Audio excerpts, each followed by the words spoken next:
Alam niyo naman, ang dami talagang excited na makita at makarinig ng balita kay Tatay Digong. So first question is, kamusta po si Tatay Digong in your visit today? So, okay. Hello! So, mananghid lang ko na I will make this medyo short today since I am yet to get breakfast like I told them kanina and napod ko'y bahaton. But for the visit today, it went very light. There were lots of laughs today as compared to the other days.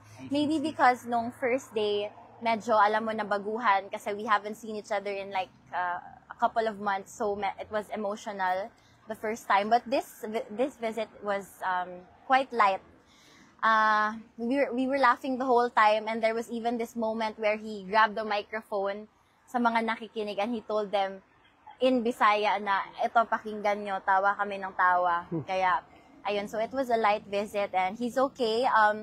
Today I was able to bring him snacks because to make up for my forgetfulness yesterday, I was able to bring him his favorites. Ayun, actually may hawak ako na Coke Zero kanina, it's in the car. But I got him his favorite nacho cheese Doritos, caramel waffles, sa isang Coke Zero and Gatorade. Kaso he was able to finish the Gatorade pero yung Coke Zero, hindi na naubos. So, ako yung nagdala ngayon. Ayun, he kept asking today about my mother. And, of course, I reassured him na we're doing everything we can. And, that she is okay, she is well. Of course, she misses him. They miss each other. But, ayun, sadly, we have to cope up with the situation. And, ayun, yung may pinaabot lang siyang message to my mom na, you and only you daw. So, baka magalit yung mom ko pag ano. Hindi naman, pero, ayun, he just wants to reassure my mom because, he knows that she is in a lot of agony pag hindi niya nakikita yung dad ko. Syempre, they've been together for so many decades already. So, of course, they're used to each other's company. And, ayun naman, yung ibang kwento namin is about the people here outside. So, I was able to talk about everyone, his supporters who wait every day outside. And he asked kung ilan ba today. Sabi ko, I'm not sure, but I did see a few a while ago before I went in. And so, at least now, may kwento ako para sa next visit ko na medyo madami kayo dito. So, masasabi ko yun sa kanya because he was smiling about it and kunento ko sa kanya na sometimes, especially in the Philippines, nilalapitan ako ng mga babae na medyo kaedad niya or may edad na umiiyak sa akin, Kitty, kailan ba lalabas yung papa mo? Miss na miss ko na siya. Ayun, parang kinilig naman siya doon. He was happy to hear it and ayun, he's happy to know that you're still showing up, you're still here to love and support and, just be there through this very overwhelming and challenging journey of his. Hindi na pag-usapan kayo about current events in the Philippines? That was nagkausap sila ni VP on the phone, so I left it to VP. So, VP was able to read him the newspaper and ako naman yung sa usual, family matters. Kasi ang dami niyang tanong usually. Ngayon, napag-usapan namin si Mira na ayaw pumasok, medyo matigas yung ulo. We had a hard time with that today. Sabi niya, nasabihan daw si Mira, pag hindi siya pumasok, hindi daw siya uuwi. So, ayun. And then, we just went back and forth about every single member of the family. Kinamusta niya, kamusta si Pulong, tapos si Inday Sara na naman, si Sebastian, and then me. And ayun, sabi niya, para sa akin daw, hindi mo na daw magpaligaw. So, ayun, kailangan kong sundin yun ngayon. So, ayun, yes. Kitty, you're so beautiful. My question for you. Yes. Before kasi nakita ko, wait a minute. Alam ko, may picture tayo dati. Ang ganda natin dalawa dun. Ma'am, tanong ko lang sa'yo. Kasi, alam ba ni former president na may tatlo kang billboard? One is the biggest in Makati. Yes, he actually memorizes where they're located. Yung mga billboards na yon. So, sometimes, kamusta niyo yung billboard mo dun sa ganito, sa location na yan? Sabi, okay naman, nandun pa rin. And I do send him pictures of it, of all of them also. And minsan tanong niya pa, oh, kailan ba yan madagdagan? Sabi ko, hintay ka lang, hindi pa tayo masyado sikat, next time na. So, ayun. Kasi yung sa Makati nakita ko. Pero yung sa Davao and the others. Thank you for that. Yes, thank you. Anong oras nag-start ang visit mo, Kitty, today? It started at 2:30, Na bago so oras. ended at 4, bago lang. So, it was the usual 1 hour and 30 minutes. Tapos, ayun, very eventful naman ng aming ngayon. Puro tawanan, puro, actually, I tried to massage him, his hands, ganun. Yung mga pag ganun lang, sabi niya okay lang daw siya kasi he feels strong today. So, ayun.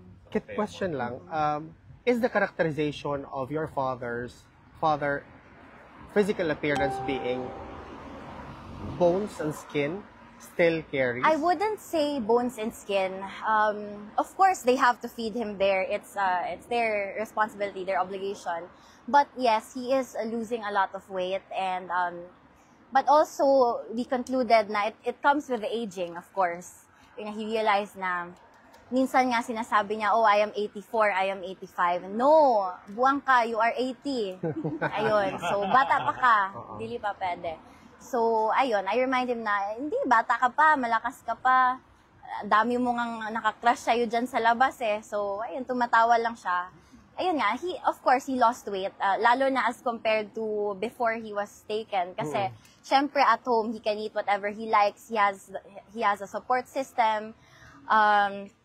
And ayun, of course, when you're in a place you don't belong to, it comes with the emotional and the mental and the physical distress. So, anyone would understand kung bakit pumapayat siya. Correct. He doesn't have the appetite. But he does eat. He does eat. Ikaw, Kitty, have you recovered from the trauma in Villanueva Air Base? Ako, yes naman, I would say. Kasi, it really came with the kind of upbringing both of my parents gave to me. Kasi, my mother is very tough. She's a disciplinarian, very authoritative. My father, he's very gentle. Kung sa atin pa, konsentidor. Pero I think that certain dynamic that they created really molded me into, who I am today and, what I'm capable of taking in. Ganun. I am okay. Just to follow up on my previous question, Kitty, can you share to us the activities that your father is doing there, like walking perhaps, or whatever, and any other activities? Ito kasi siya, minsan ayaw magsabi ng totoo. So, sometimes I have to ask the guards inside. But as of what I've heard, there are times that he does walk around. Like I always remind him, uy, pag bilad dira sa init, kay para na sa imong muscles o sa imong bukog, kailangan maglakaw-lakaw ka, kailangan malihok nimo imong lawas. So, sometimes, sundo niya, sometimes dili, he's a really stubborn guy. So, it really just depends on what his mood is for the day.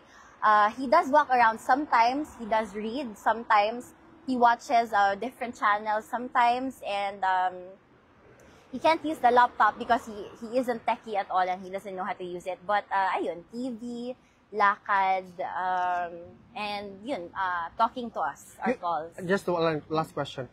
You mentioned before that he's looking out by the window, thinking if may tao pa ba sa labas. Can he see the people outside, or is it... No, he can't. Okay.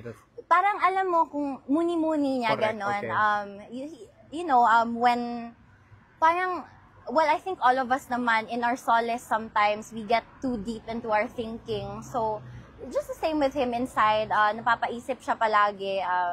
He thinks of the family. He thinks of everyone, the supporters. And sometimes he would even joke around na, uy, ako din, I was looking by the window. Last night, I was talking to you. Did you hear? Tapos sabi niya, oh, narinig ko, nag-reply nga ako. Parang ganon. So, he's still the same joker, a very humorous person, and ayun, ang sabi niya, do not worry about him daw kasi sanay siyang mag-adapt to what life brings. He's used to dealing with whatever cards he's given. So, yan yung sabi niya. Thank you, Kit. Alam ko, gutom na siya. No? May question ka, go. Taga Davao, go. Yes, sir. Oo, sir. Plan for 2028? Sino? Ikaw. Ako? Hindi, secret. Madami akong plano para sa sarili ko muna. Is that the right word? Sorry? When will come? Yes, yes. Ayun, it's not my time yet, and both my parents, they know of my personal plans, and ayun, I don't want to make any premature announcements. So, ayun, I'm thinking of me muna. I still have a lot of improvement and a lot of growth to, go through. Sorry. Yes. She has